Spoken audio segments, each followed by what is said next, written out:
let me talk about the one particular issue, that is about the veto power. Okay. So, let me just talk about the veto power a bit, because that is something very interesting and we should know that once again. So, let me talk about the veto power. I already said veto power is with the 5 permanent members. It is with the 5 permanent members and it is vested with US right now, Russia, France, UK and China.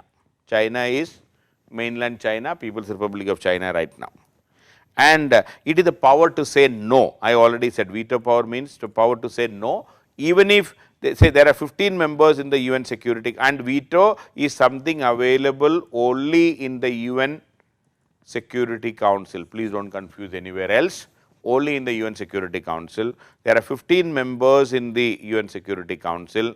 Veto means if one of these 5 countries say no to any decision, even if the other 14 members are supporting on the other side, still this one has value, more value, and the one is final. That one fellow's no is more important than the decision of the 14 countries. Now, this is the kind of power given to those permanent members. Okay. So, that is why this is very, very important. It is an undemocratic power, no doubt regarding this. And you may be saying then how come a UN like organization has an undemocratic power? Because the democratic power means all are equal, equality and all those things. See, please remember, world right now is not equal, or all 193 members are not equal. Bhutan is not equal to USA. Bhutan Prime Minister and the US President or President-elect Joe Biden, it is not same. Okay. His US power is totally different. The USA is not equal to Mexico, or Mexico is not equal to US, or Mexico is not equal to Bahamas or any other smaller country. So, please understand, the world is not equal. You cannot think of having, see, suppose you say USA is equal to say Pakistan, or Pakistan is equal to USA. This organization will never work. This will never work. See, please realize this, the world reality is the countries are not equal, and you cannot have equal powers within the system. That more powerful of them, they held an additional power called veto to say no to certain things. Now, we can say that was 75 years before.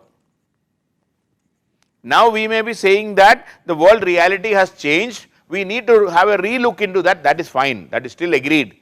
We need a relook into the countries holding this power.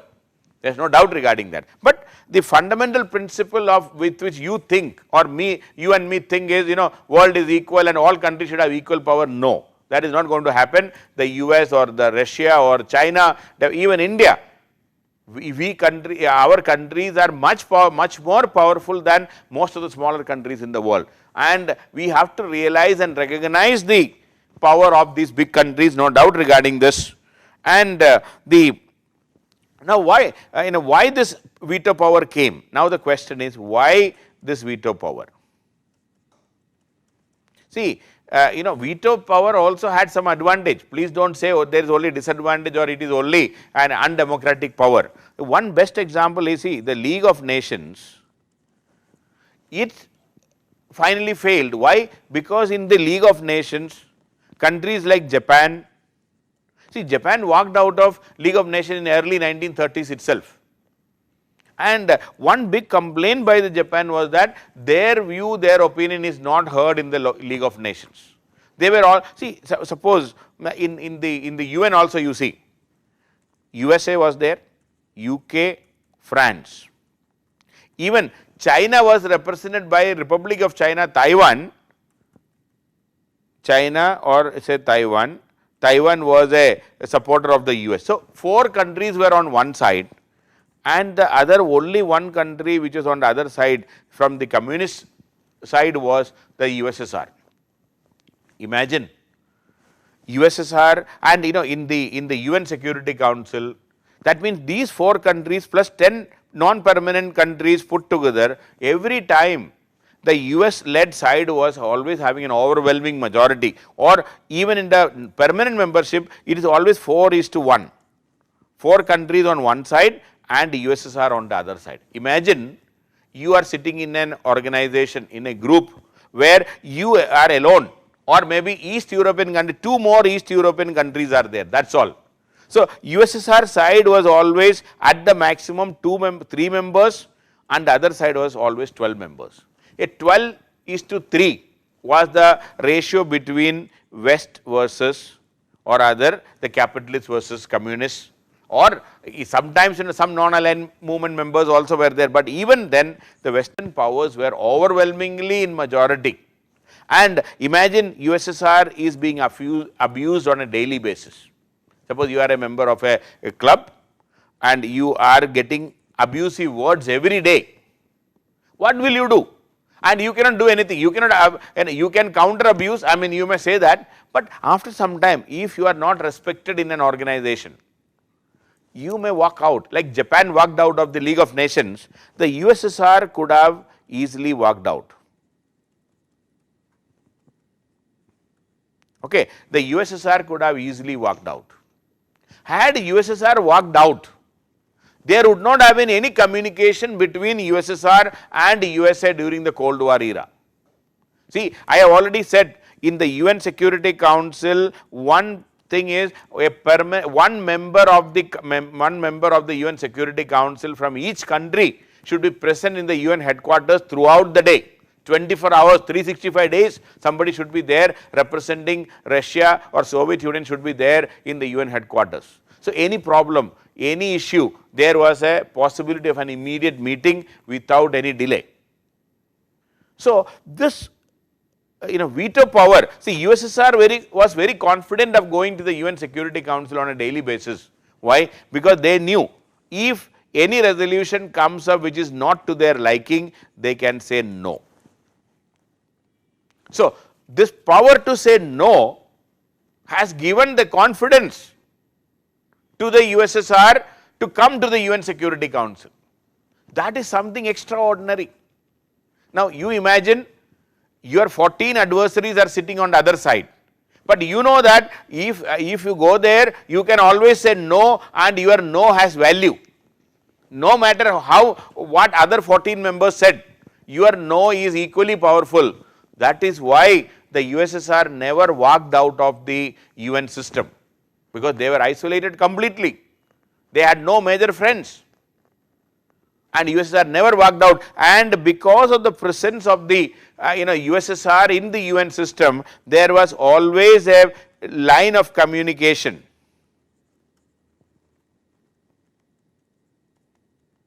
Available between the US or rather the capitalists and the communists, and that prevented the Third World War. Okay, this veto gave the confidence. USSR continued to be there as a member of the UN system, and because of that confidence, the line of communication never broke, and that prevented the Third World War. That prevented the Third World War, please do not mistake it. Yes, I fully agree, it is an undemocratic power. It is an undemocratic power, but as I told you, the world is not democratic. The aim of the UN was not to spread democracy, or we have never said democratic values and things like that, we never said it.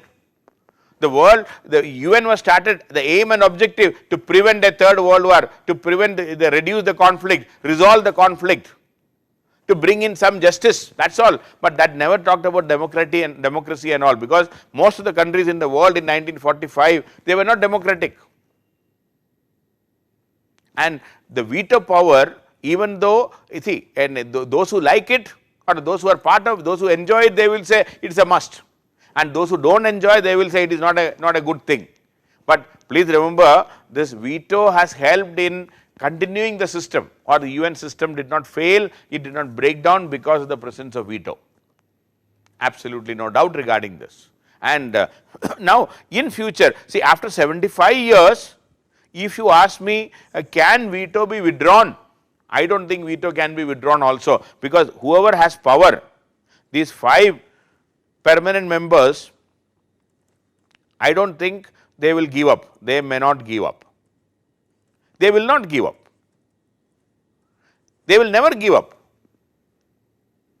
It is very difficult. See, now if I give you a privilege and if I ask you to give up, you will not give up. That is a problem with everybody. And these 5 permanent members will never give up. So, I do not think you can, how can you discontinue? Any discussion coming in the Security Council, these fellows will say veto, matter is over, no further discussion also. Unless otherwise a new organization come, and unless you all walk out and start a new one, otherwise I do not think veto will go, veto will not go. And I do not think they will distribute this veto also with other countries, they will not share also. I do not think they may not share. They may not share also. But yes, one thing what we can do, if there is a reforms in the UN Security Council and all, we can, or rather there may be a discussion, or we can persuade them to use it in a limited fashion. So, there may be a discussion to persuade the P5 members to limit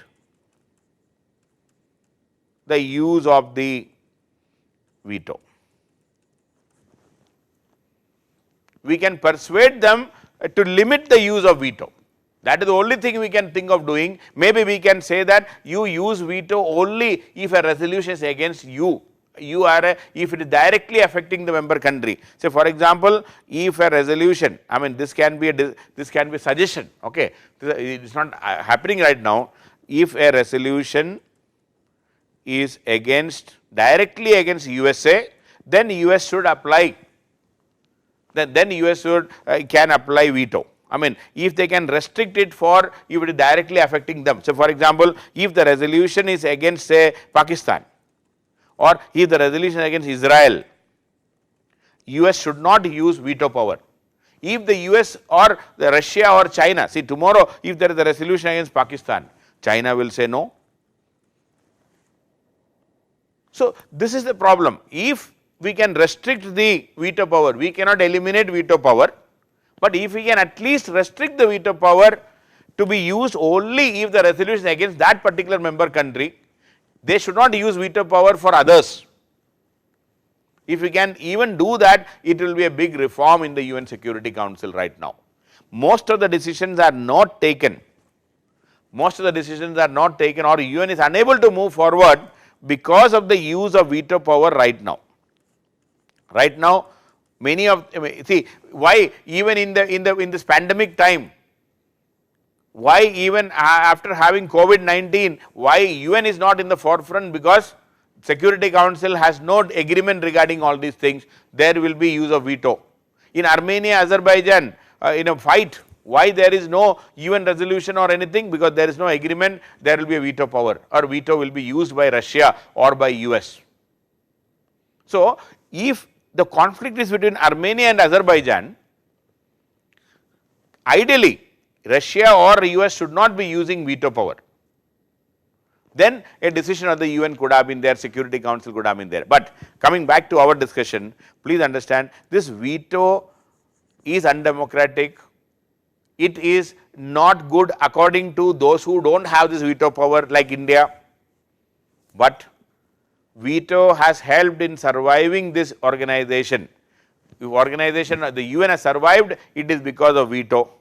But in future, if there is a discussion on Security Council reforms and all, there should be some restriction on the use. That can be the best, at the best we can always do. Why aren't they, I mean, so that is about the veto. Now a couple of questions. So, let me just see a couple of questions. See, Dalveer Bhandari represents India in ICJ, that is not correct, because somebody is writing this. He is not representing India, he is an Indian origin judge, that is all. Okay. Please do not confuse, please do not say that this Justice Dalveer Bhandari is representing India, he is not representing India. That is a mistake, that if you say, that is wrong. These judges are not representing a particular country. They have their nationality, that's all. So, from Dehradun, when you write, it is absolutely wrong. You cannot write like this, that is not correct. He is not representing India in the first place. Okay. ICJ has an ipso facto jurisdiction, okay, and it's a chodo na yaar, you don't go by the in legal verdict, we don't require the legal thing. Why they are not removing trusteeship council? Yeah, maybe in future, we don't know, okay, whether there will be a trusteeship council requirement will be there, we don't know. Maybe in a comprehensive reform, we can even remove, I mean, there may not be an issue, but right now, it may not have any work, and we are not spending any money on trusteeship council, but removal and all may be happening only as part of a comprehensive comprehensive reforms of the UN. By the time veto power has obstructionist power more than a power to be used wisely, which is preventing development. I could not get your question. Question itself is so confusing. Okay, Angrezi likhte waqt thoda control likho, so that I can also understand what you are writing. Okay, so you made it a very complex sentence. I am not able to follow it. Anyway, no issues. Now, a couple of, don't type any more question right now. I am just warning you because tum log aadat ho gaya ki kuch bhi likh de. Okay, so let me just look into some questions. Remove US and Russia from permanent. Who will remove? तुम्हारे चाचा जाके remove करेगा, हाँ. So I mean, who will be able to remove anybody here? I mean, UN Security Council will take the decision and they have the veto power. You cannot remove. You and me cannot remove. And what is the criteria for applicant nation in the UN? There is, the member countries who are been, if it is an independent country, if it is a sovereign country, they can apply. Okay. Now, a couple more questions. Let me, too many questions. Can a permanent member be removed from the UN? Who will remove? That's what I am asking. Okay, you know, how can a permanent member be removed? तुम लोग removal में बहुत tension में घूम रहे. See, there has to be a consensus. If at all, if you have to remove US or UK or anybody as a permanent member, all 5 permanent members first should agree. Then 9 members in this 15 members should support. Then only the removal thing will happen. So, if ICJ verdict is not binding, अरे यार छोड़ो ना, तुम लोग फालतू का सवाल पूछते रहता है. Then can India take some leadership role in bringing back the UN? I don't think India can do anything. The tail cannot wag the head. Okay, head can tail the wag. We are only tail. Okay, so Ketan Prakash, can a permanent member be removed? और तो तुम remove करने में लगे रहे हो. Okay, मैंने बोल दिया. So, do all 5 preside over a case? Yeah, all 15 judges preside over a case normally. China has veto power. Yes, China has veto power. Yes, no doubt regarding that, because 5 permanent members. How role of India will be, if we will talk about permanent membership later on. India has not got permanent membership. Sir, USSR was a group of countries. कौन बोला यार, कैसे होगा, तुम ना मुझे सिखा रहे अभी. USSR was a country, not a group of countries and all. Okay, it is not a group of country. USSR, United Socialist Soviet Socialist Republic. It is a single country. And when USSR broke down, 15 countries emerged from that, that is okay, but please don't say USSR was a group of countries. I say, but international issue mujhe bat sikhao. Okay. So, is there any limitation to say no? There is no limitation to say no as far as the veto is concerned. Okay. So, who gave them the veto power? Mera, दे दिया था. Okay, अरे यार, when the UN as an institution was created, this was incorporated. ऐसा किसी ने दिया नहीं. Okay, this is part of the original document. This document talked about the veto power. किसी ने हाथ से नहीं दिया. Nobody has given. How is resolution for making a country permanent member be taken? We will talk about that separately. Sir, a P5 abstaining from voting? No, abstaining from voting will not amount to veto. I already said it. Okay, so उसके बावजूद भी तुम लोग बहुत सवाल पूछता है. If there is no veto power, then it would have been the chaos in the UN. Yes, veto has saved the UN. Please don't forget that. How Chief Justice of ICJ is elected? That is elected among the 15 members. Matter taken up by PCA. PCA is different, ICJ is different. I am repeating. If both the members agree to go to PCA, then they will not go to ICJ. Okay, कोई एक में जाएगा. The veto power could also be limited. Yeah, quota or limitation can be there. There are many suggestions, but right, first of all, they should agree to give up on the veto. They are not doing. Why Japan? See, why Japan walked out of the League of Nations? Please read history a bit. Okay, I will not be able to discuss that right now. Sweetie, can veto be used on ICJ verdict? Yes, veto can be used on ICJ verdict also, because if the matter comes to the Security Council, and in the Security Council there can be veto on that also, no doubt. Chance of India becoming a permanent member, I will talk about that, please wait. Karthik, how to bring reform, we will discuss. Then what is Palestine request not accepted because the US has not agreed, and Palestine is not a sovereign country right now. Manish, can non-permanent members become permanent member? Yes, that is what we are trying to do. India is trying. How was the 5 permanent members selected? Selected nahi hai, khud decide kiya. These are the 5 members sat and created the UN, and they said we are the 5 permanent members also. Why ROC was replaced? Because ROC was not representing the full China. The country which is representing China is PRC, People's Republic of China, that is, this thing. So anyway, some of the students' questions are funny. I fully agree, but your question is equally funny, Benedict. So don't, you cannot laugh at others.